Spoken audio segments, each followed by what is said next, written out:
Roma traditoribus non praemiat, o lo que es lo mismo, Roma no paga traidores.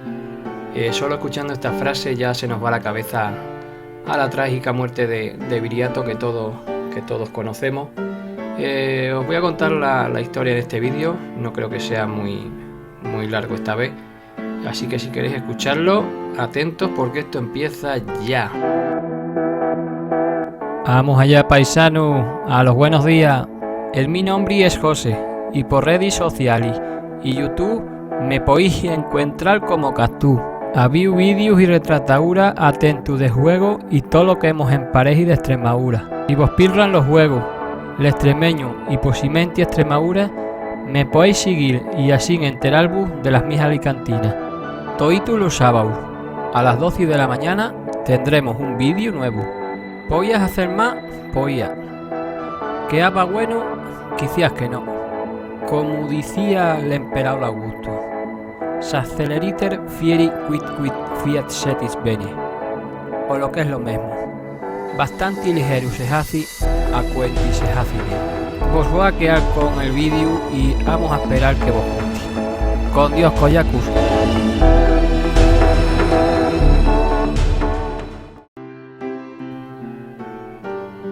Antes de contaros la historia de Viriato, os voy a dejar con unas imágenes del centro de interpretación de Santa Cruz que está en la plaza y que os invito a que visitéis si vais por el pueblo, porque la verdad es que vais a aprender muchísimo. Como veis, tiene muchísimas explicaciones de todo lo que podéis encontrar en el pueblo.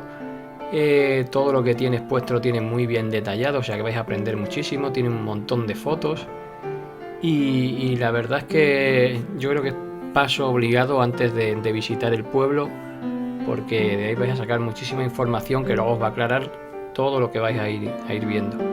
Tiene una exposición con paneles explicativos que luego veréis, con fotos y demás, y que destaca sobre todo la figura del capitán que se llamaba Ñuflo de Chávez, que fue nacido aquí en Santa Cruz de la Sierra en el año 1518 y que realizó 16 exploraciones al cono suramericano. Allí lo que no sabéis es que fundó una ciudad con el mismo nombre que este pueblo, Santa Cruz de la Sierra, y que es actualmente la más poblada de Bolivia. De hecho, cuando nosotros hemos ido este día, se hacía como una fiesta o un intercambio entre gente de allí y de aquí, y si veis luego las imágenes en la plaza tenemos diferentes puestos con gente que ha venido allí exponiendo sus cosas que han traído para que las veáis. Además de todo esto que hablamos del capitán Ñuflo, que es el que estáis viendo aquí, también se va a centrar en lo que es Viriato. Vais a ver luego la tumba de Viriato, o la supuesta tumba. Yo creo que sí, más porque si estuvo peleando por estos montes y por estas tierras, lo más lógico es que muriera aquí, aunque si miráis por internet muchos pueblos se atribuyen su estela funeraria, ya sea en Portugal o aquí en España, pero yo creo que la buena, yo creo que la que está aquí, la que estamos viendo, la que hemos visto al principio, la que vais a ver luego. Y también, que no se me pase, que esto es una cosa preciosa, tiene una iglesia de la Veracruz que está aquí en la plaza y que está sentada sobre un templo romano y conserva una valiosa reliquia junto a un rastro de su etapa como basílica visigoda. Y otra cosa, lo que más me gustó a mí, la verdad, fue el convento agustino que hay en la parte de arriba, que estáis viendo ahora, y que según dice tenía un pozo de aguas medicinales desde que venía gente de todos los alrededores, incluso de Portugal, venían a curarse con este agua. La pena es que estaba cerrado, nos dijo un vecino que lo habían cerrado porque habían estado con una exposición o algo así y que la estaban trasladando y que lo querían tener cerrado hasta que la cambiaran, y fue una pena el no poder ver ver el convento por dentro, pero bueno, el próximo día que vayamos esperamos que podamos grabarlo por dentro. ¿Qué ¿qué más os puedo contar? El de la exposición que estáis viendo aquí se centra también en un importante labor ilustrado Mario Rosso de Luna. Gracias a su descubrimiento, la Sierra de Santa Cruz fue declarada Monumento Arqueológico Nacional en el año 1931. Documentó altares de sacrificios y ofrendas, una fortaleza árabe, un enorme menhir, restos de un cromlech, rastros de un asentamiento betón. Vamos, que tenéis para echar un día y todo lo que queráis en el pueblo, porque tiene muchísimas cosas para ver. Además que luego la gente es muy, como veréis, es muy simpática, enseguida os van a tratar como si fuerais uno más. Así que os invito a visitar el pueblo y ya veréis cómo vais a dar la razón. Os voy a dejar con las imágenes de lo que yo grabé en ese ratito que eché y si os gusta ya sabéis. Santa Cruz de la Sierra está aquí en Extremadura, en la parte de Cáceres. Así que venga, os dejo con las imágenes y de fondo os voy a ir contando un poco la historia de Viriato. En el año 150 a.C., un joven pastor conseguía escapar de la masacre de lusitanos perpetrada por Galba. Durante 7 años, su genio militar frenaría las legiones de Roma. Recobraron ánimo los lusitanos gracias a Viriato, hombre de gran habilidad que de pastor se hizo bandolero. De bandolero se convirtió súbitamente en militar y general, y de no abandonarle la suerte hubiera sido el Rómulo de España. Así resume la trayectoria de Viriato el historiador hispano-romano Lucio Anneo Floro. Es Apiano quien en la parte de su historia romana dedicada a la Iberia introduce la figura de Viriato a raíz de la famosa felonía de gobernador romano de Hispania Ulterior, Servio Galba, en el año 150 a.C. Los guerreros lusitanos, cogidos entre los dos fuegos, el gobernador de la Hispania Citerior, Licinio Lúculo, había acudido en ayuda de su colega. Decidieron rendirse. Galba, con el señuelo de proporcionarles tierra donde vivir en paz, los concentró en un determinado lugar, divididos en 3 grupos, y tras hacerles entregar sus armas, ordenó a sus legiones acabar con ellos.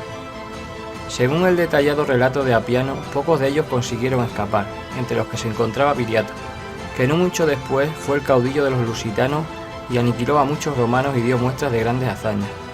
Hasta ese episodio, el más cruel y vergonzoso de la conquista romana de la península ibérica, las fuentes casi no nos dicen nada de nuestro personaje, si bien coinciden en atribuirle un origen humilde y situar su nacimiento en la parte de la Lusitania próxima al océano. Esta región de la península se extendía desde el Duero hasta las desembocaduras del Guadiana y el Guadalquivir, y coincidía más o menos con el territorio de la provincia romana del mismo nombre que el emperador Augusto creó más de un siglo después. De su etapa de pastor nada sabemos, ni sobre la especie de ganado, ni si pertenecía a su familia o bien lo cuidaba al servicio de algún amo. El paso de pastor sin recursos a bandolero, ladrón para la mayoría de los autores romanos, debió ser natural para él en cuanto alcanzó la edad adulta. Que los habitantes de las tierras más pobres y ásperas se dedicaran a saquear la de sus vecinos más ricos era lo habitual entre los pueblos de esa zona de la península. En el año 147 a.C., Viriato fue designado general en jefe. Según Apiano, era amante de la guerra y un señor de la guerra. Para Diodoro era belicoso y conocedor del arte bélico. Para estrenar su jefatura ideó una estrategia mediante la cual sorprendió al confiado gobernador Cayo Betilio y consiguió cumplir su palabra poniendo a salvo el ejército lusitano. Cuando la noticia se difundió, aumentó su prestigio y se unió gran número de hombres procedentes de todas las partes.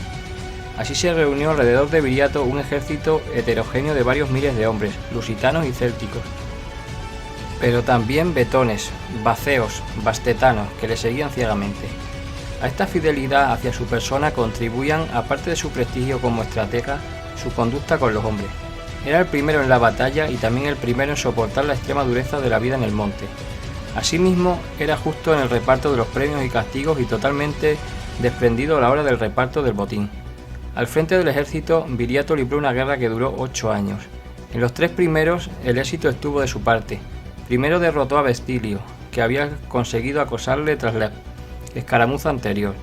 En los 2 años siguientes, Viriato derrotó a todos los gobernadores de Roma que ésta envió contra él.